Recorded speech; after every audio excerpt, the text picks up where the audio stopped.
राजधानी जयपुर में बढ़ते ट्रैफिक दबाव के चलते आमजन ही नहीं, अब प्रशासन की परेशानियां भी बढ़ती हुई दिखाई दे रही हैं। जी हां, ऐसा हम इसलिए कह रहे हैं कि करीब राजधानी जयपुर में 40 लाख से ज़्यादा वाहनों का रजिस्ट्रेशन है और ऐसे में दिन प्रतिदिन लगातार ट्रैफिक दबाव भी बढ़ रहा है। खासकर हम बात करें अलग अलग इलाकों की तो चार दीवारी के अलावा जेएलएन मार्ग, टोंक रोड, अजमेर रोड, झोटवाड़ा सहित अन्य इलाकों पर ऑफिस टाइम के अलावा भी इन दिनों दिन भर के अंदर अलग अलग समय पर ट्रैफिक दबाव बना रहता है। ऐसे में पेट्रोल डीजल भी लोग वहां खर्च करते हैं, प्रदूषण बढ़ता है और आमजन परेशान होते हैं।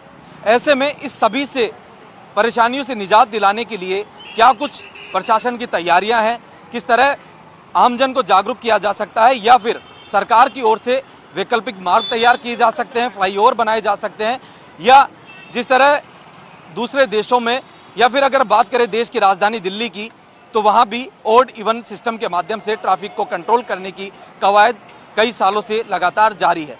ऐसे में राजधानी जयपुर में लोगों के साथ किस तरह समन्वय बैठाकर अभियान के माध्यम से या फिर शेयरिंग ट्रेवल के माध्यम से या साइकिलिंग के माध्यम से, नो व्हीकल डे के माध्यम से, तमाम ये वो चीज़ें हैं जिसके माध्यम से ट्रैफिक दबाव को कम किया जा सकता है। हालांकि प्रशासन का ये कहना है कि जल्द ही इसको लेकर अभियान चलाए जाएंगे और आने वाले दिनों में जयपुर की ट्रैफिक व्यवस्थाओं को लेकर कई नवाचार किए जाएंगे। भाई हम यही मांग करते हैं कि जैसे हमें 6-7 साल से गाड़ी चला रहे हैं हम तो अभी फिलहाल, और भाई जैसे कि लाइसेंस वगैरह का है तो वो बनवा लेंगे, लाइसेंस का भी। रोड का इसका है कि रोड बनवा दीजिए हमारे, तो इसमें क्या समस्या है भाई, रोड बनवा दो हमारे। बाकी अभी ये परेशानी हो रही है, नहीं है तो हमें कुछ मोहलत तो दो, टाइम तो दो, जैसे कि हम लाइसेंस भी बनवाएं, गाड़ी नाम नहीं है उसको गाड़ी भी नाम करवा लें। और जैसे कि हाँ बहुत सी गाड़ी चल रही हैं कि एक एक आदमी की 10-10 गाड़ियाँ चल रही हैं, तो उनके ऊपर करो आप जो भी है उनके बस। तो एक आदमी के नाम एक ही गाड़ी हो या 2 गाड़ी, इससे ज़्यादा नहीं, ऐसा भी चाहते हैं? सर अगर है तो 2 गाड़ी भी हो जाए। बाकी ये सुनने में आ रहा है कि जैसे कि अभी के भाई जिसके नाम गाड़ी है वही गाड़ी चलाए, तो हाँ ये सही है कि जिसके नाम गाड़ी है वो गाड़ी चलाए उसको, उसमें तो वो बात मानने में आती है। और बस यही है कि हमारे रोड बांध दिए जाएं बस। ट्रैफिक व्यवस्था खराब हो रही है जयपुर में, तो इसलिए ई रिक्शाओं पर लगाम लगाने की सरकार कोशिश कर रही है। तो ऐसे में आपके रोजी रोजगार पर भी असर पड़ेगा। तो क्या कुछ चाहते हैं आप यहाँ? हम ज़्यादा हमारा रोड बन जाए, हमारे को लाइसेंस मिल जाए हमारे को, और हमारे काम धंधे बन जाए हमारे को, और परेशानी हो इससे बाद। क्या कुछ परेशानी होती है अभी? ट्रैफिक पुलिस कार्रवाई करते हैं, कभी चालान काट देते हैं, कभी पकड़ लेते हैं, लाइसेंस लगाओ ये लाओ, इस चक्कर में। कब से चला रहे हैं अभी? हमें हो 3 साल। तो अगर बंद हो जाए तो पेट पर भी लात पड़ जाएगी एक तरीके से? पड़ेगी सर। व्यवस्था तो चार दीवारी में खराब हो रही है। वो तो जाम तो चाहिए है कि आप लोगों का काम चले, सरकार भाई गाड़ी बंद करो, खाली लाइसेंस चालू कर दो, लाइसेंस कागज ये चालू कर दो, क्या वो आपड़ा कम हो जाएगी गाड़ी, कहने का मतलब मेरा ये। राजधानी जयपुर में बिगड़ती ट्रैफिक व्यवस्थाओं को लेकर आमजन ही नहीं बल्कि व्यापारी भी अब परेशान होते हुए दिखाई दे रहे हैं। हालांकि इसको लेकर ट्रैफिक पुलिस की ओर से अभियान की शुरुआत जल्द की जाएगी, लेकिन फिलहाल हमारे साथ जयपुर के जो व्यापारी हैं, जो खासकर चार दीवारी के इलाके में व्यापार करते हैं, वो हमारे साथ हैं। उनसे हम जानेंगे कि किस तरह की परेशानी का सामना आपको इस ट्रैफिक दबाव के लेकर दिखाई दे रहा है। ट्रैफिक दबाव के कारण सारे दिन भर रोड बंद रहती है, जिससे सारे कट बंद होने से डायरेक्ट नहीं आता है, और सारे दिन भर जाम की वजह से भी कस्टमर दूसरी जगह पर डिवाइड होता हुआ जा रहा है।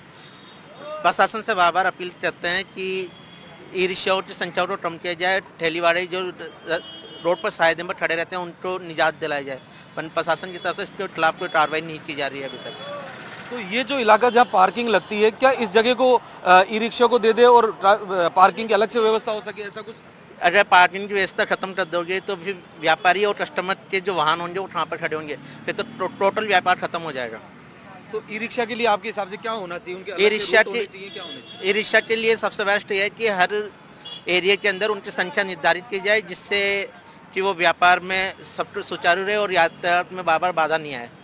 ये आप चाहते हैं? सुझाव आप लोगों ने ट्रैफिक पुलिस को या प्रशासन को किसी को दिया है? ऐसा दिया है, व्यापार मंडल के थ्रू दिया हुआ है।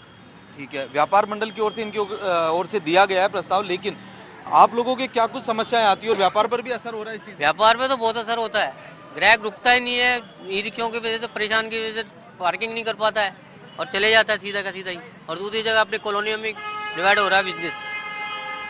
इनकी ई रिक्शाओं की लाइन बनी हुई है, उसके अंदर फॉलो नहीं होती कि वो उसी में चले।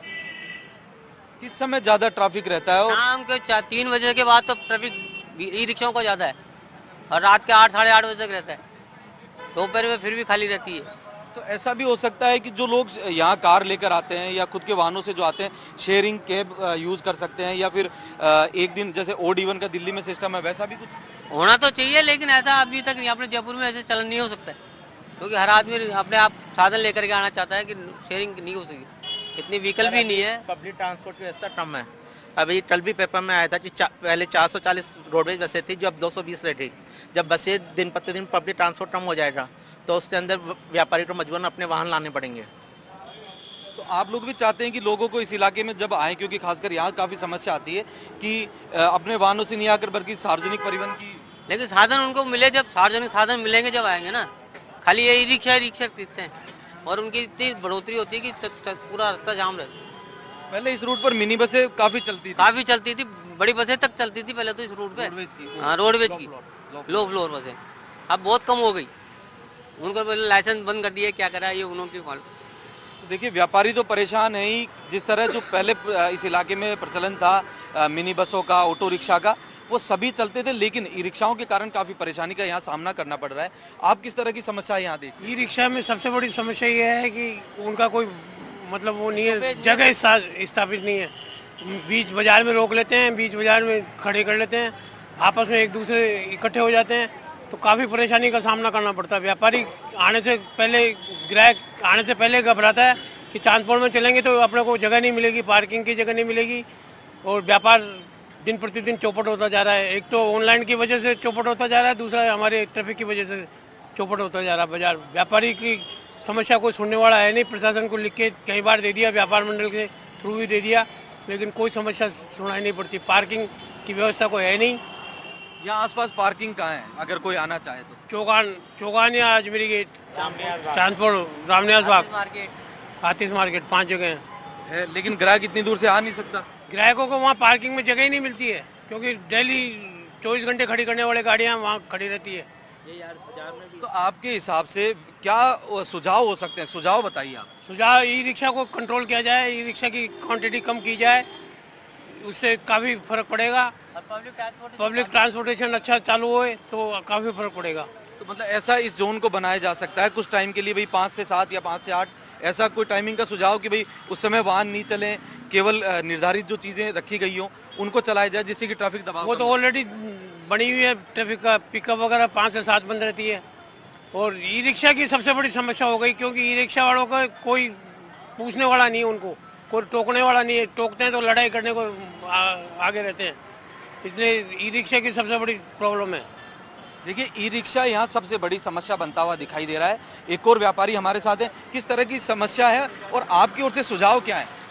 सबसे बड़ी समस्या वही है ई रिक्शा की, क्योंकि दिन ब दिन ई रिक्शा की तादाद बढ़ती जा रही है, उनकी क्वांटिटी बढ़ती जा रही है, उनकी फिक्स संख्या नहीं है। जब तक इन पे कुछ कंट्रोलेशन नहीं आएगा या इनकी संख्या सीमित नहीं की जा सकती, जब तक पॉपुलेशन के हिसाब से ये ई रिक्शा बढ़ते रहेंगे और ट्रैफिक की समस्या बढ़ती रहेगी। इनको सबको ई रिक्शा को मिनिमम रूट निर्धारित करके इनको वहीं चलाना चाहिए कि चांदपोल बाजार, जौहरी बाजार या अपने तिरकोला बाजार, परकोटे के अंदर इनको कम करना चाहिए, इनको आउटसाइड में चलाना चाहिए। परकोटे में खाली एक सार्वजनिक साधन ही चलाना चाहिए।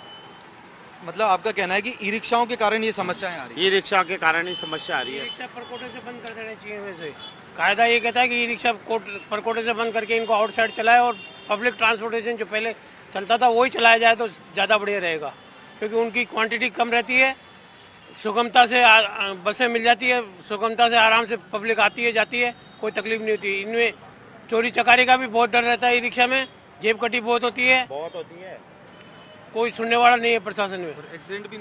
एक्सीडेंट भी काफ़ी होते हैं, क्योंकि ये चलते ही बेढंग से हैं, इनका कोई तरीका ही नहीं है। एक्सीडेंट तो अभी मैंने तो देखिए ये व्यापारी थे जिनका यहाँ साफ तौर पर कहना है कि जिस तरह की जो ट्रैफिक व्यवस्था फिलहाल जयपुर में बनी हुई है उससे आमजन ही नहीं बल्कि व्यापारी भी परेशान है और बढ़ती ट्रैफिक व्यवस्थाओं के चलते ग्राहक इनकी दुकानों तक नहीं आ रहे। जहां पहले हजारों लाखों करोड़ों का व्यापार यहाँ के व्यापारी करते थे, उस व्यापार पर भी अब असर पड़ता हुआ दिखाई दे रहा। हालांकि उनकी ओर से सुझाव जरूर प्रशासन को दिए गए हैं कि इन जो ई रिक्शाज हैं उनको उनकी कमी की जाए, उनके रूट निर्धारित किए जाएं और उनके चलाने वालों के ऊपर भी सरकार की ओर से नियम कानून बनाए जाए ताकि इस इलाके में ट्रैफिक दबाव कम हो और आमजन और व्यापारियों को राहत मिल सके। मुबारिक खान, NDTV, जयपुर।